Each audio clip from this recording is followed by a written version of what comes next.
Čaute všetci, dnes vás vítam pri novom videu a dnes si rozbalíme Meta Quest 3S a pozrieme sa na to, že či sa vôbec táto novinka oplatí, keďže som už v minulosti vlastnil Quest 2 a Quest 3. Myslím si, že viem dosť porovnať to, že či sa tam dačo zmenilo a či sa to vôbec oplatí pre VR fanúšikov. Takže poďme si to rozbaliť. Dobre, OK. Otvoríme si krabicu. Ja už som nevedel vydržať, keď mi to prišlo. Takže ja už som to rozbalené mal. Som sa s tým aj kus zabával, ale klasická meta krabica, minimalistický dizajn. Ale hlavné je, že čo je vo vnútri.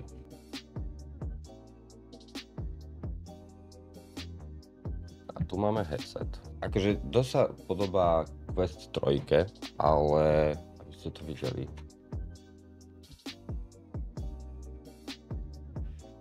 Dosť sa to podobá Quest 3, ale mám pocit, že je ľahší. Nie som si istý, ale takto.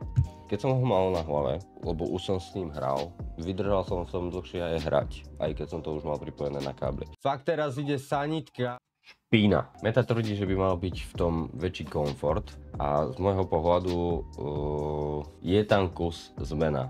Nie veľa, ale je tam kus zmena. Na tej hlave, keď dlhšie hráte, tak cítiť, že dlhšie vydržíte s tým na hlave, než ako napríklad s Quest 3. Takže určite to, čo povedala Meta, tak asi aj splnila pravdepodobne. Môžeme ísť ďalej. Ja už som sa s tým zabával, takže ovládače tu nevidíme. Ja som si kupoval na ovládače ešte od značky Kiwi. Kiwi sa to volá. Proste na toto. Vyzerá to asi takto. Tých, čo nevedia. Lenže, poviem vám story. Predávajú tieto obaly na Quest 2, Quest 3 a tie, čo sedia na Quest 3, sedia aj na Quest 3S. Ja som si objednal na Quest 2 a nie, že by som to reklamoval a kúpil si naspäť na Quest 3. Nie, ja som to zrezal. A ešte tam máte takéto srandy. To je vlastne, že vyberiete ten obal plastový. Tam je taký plastový obal, ten proste vytiahnete a proste to tam cvaknete toto. Ani to mi nesedí. Takže ono to je celé zle. Ale super je toto, že si to takto zatiahnete. A proste môžete robiť čo chcete, ale nevyletí vám to z ruky. Ale že vôbec. Lebo na Quest 2 mi ovládač letel. A celkom svížne letel. Ale ešte späť k tým ovládačom. Vyzerajú presne tak isto ako na Quest 3, ale myslím si, že sa tam nič nezmenilo a vlastne v tom prípade, že na Quest 3, čo sú tieto obaly a sedia aj na ovládače Quest 3S, tak si myslím, že sú úplne identické tie ovládače. Len mňa dosť zaujímala jedna vec, že napríklad hrávam hru, neviem teraz ako sa to volá, tu vám to hodím, alebo vám hodím ukážku. Proste sú to bubny a dosť som mal problém v tom, že ako idete s tými ovládačmi takto rýchlo, ten headset to nestíha vnímať tie ovládače a tie ovládače nestíhajú vnímať ani samé seba, podľa mňa. Lebo dosť veľakrát sa mi stane, že proste buchnem, ale ono to vôbec nezareaguje, alebo to zareaguje, ale o stotinu neskôr, alebo sekundu neskôr, proste netrafím ten bubon. Toto ma celkom dosť štvalo a pre zaujímavosť nezlepšili to. Takže tí, čo hráte bubny alebo máte Oculus 3, tak netešte sa, ak si toto budete kupovať, lebo nezmenili absolútne nič v týchto ovládačoch. Ale zase tí, čo máte Quest 2, tam to nerobí. Dobre, môžeme sa pozrieť ďalej. Je tu, nejdem to rozbalovať, ale je tu vlastne tá sranda keď nosíte okuliare, tak aby ste si vlastne oddialili túto časť, aby ste to mali proste ďalej. Klasický kábel, adaptér a nedali manuál. Oni nedali ku tomu papiere. Dobre, takže toto je vlastne tá sranda. To je vlastne na tie okuliare. Tí, čo nosia okuliare, vidno to dosť dobre. Adaptér, klasika, že konečne normálny, hej. Akože ja som mal také nervy, keď som dostal... Počkaj. Aha. To sú svine. A je, že kde je tam diera na oné? Na C-čko. Ale akože dizajnovo to spravili brutálne. Potom klasický C na C. Hej. Neviem, aký je ten kábel dlhý, ale asi dlhý nebude. Neviem, ja ich akože nepoužívam.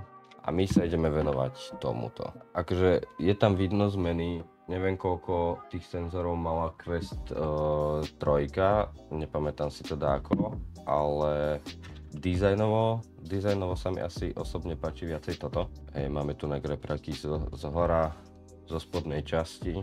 Akože musím povedať, že Quest 3 sa mi zdalo, že mala tie repraky proste asi kvalitnejšie. Potom na spodnej strane dva mikrofóny, prednej strany mikrofón. Strašne by ma zaujímalo, že čo je vlastne táto bodka a kamery máme ešte tu po bokoch, kde vlastne sledujú ovládače a ruky. USB-C, jack tu už nemáme, takisto ako nebol už na Quest 3, čož je akože za mňa škoda.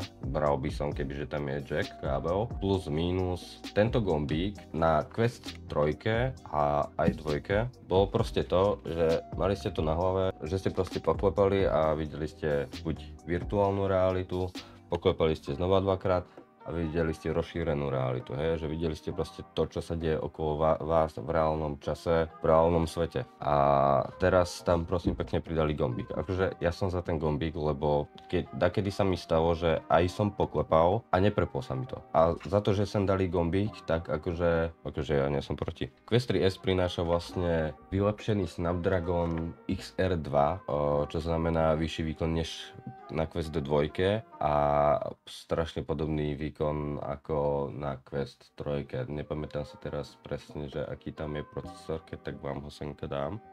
Čo sa týka displeja, tak ten má rozlíšenie 2064 na 2208 na jedno oko. A vlastne to rozlíšenie je inakšie ako na Quest 3, preto sa hovorilo, že by to vlastne malo mať väčšiu výdrž batérie. Za moje skúsenosti, čo je asi týždeň, tak môžem potvrdiť, že je tam zmena, vydrží to fakt, že o kus dlhšie, nie je to také, že wow, vydrží to fakt, že o kusok dlhšie. Na Quest 3 ste mali proste tu na spodku, na tejto strane, proste také kolečko. A tým ste si mohli nastavovať vlastne šošovky tu.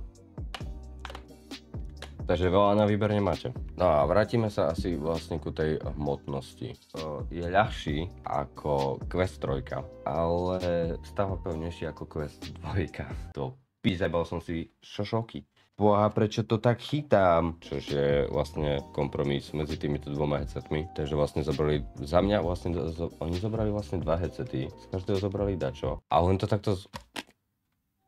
A vzniklo z toho toto. Cena Quest 3 sa pohybuje okolo 500 €, ale viete to kľudne zohnať aj za 400 €. Stačí ísť na Alzo. Je to o niečo lacnejšie ako Quest 3, ktorá sa dá zohnať za, neviem teraz, takých 600 €. Napríklad cena Quest 2, ktorá sa dá teraz zohnať za, ja neviem, 300 €. Možno aj 400, tá väčšia verzia.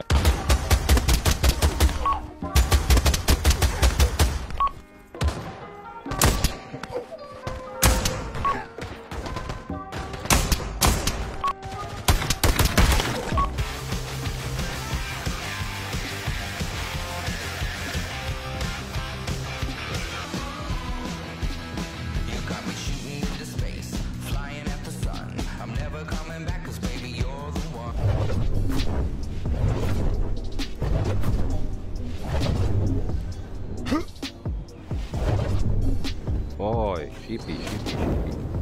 Čau. A keď máte týchto, tak...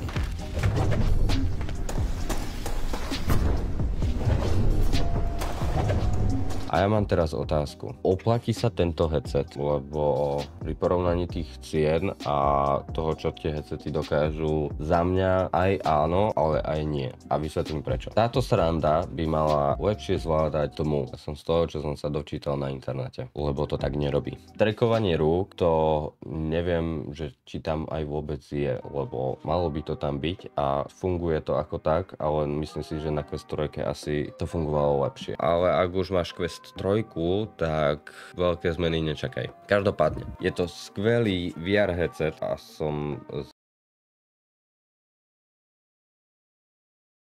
Napíš ty do komentu, čo si myslíš o Quest 3S alebo ak máš také skúsenosti ty, že máš ju doma a napríklad iný pohľad na to. A ak by si chcel vidieť viac VR obsahu, určite daj vedieť do komentárov, alebo ak by si chcel vidieť video na podobnú tému spoločnú s VR alebo AR, tak píš dole, na toto tam je. Určite plánujem s týmto headsetom natočiť veľa videí, či už simulátory, alebo hororovky, alebo iné šialenosti, lebo fakt akože s týmto sa dá vyhalúziť strašne moc. Ak chceš vidieť šialenosti s týmto headsetom, daj like, odber a vidíme sa na budúce. Čau.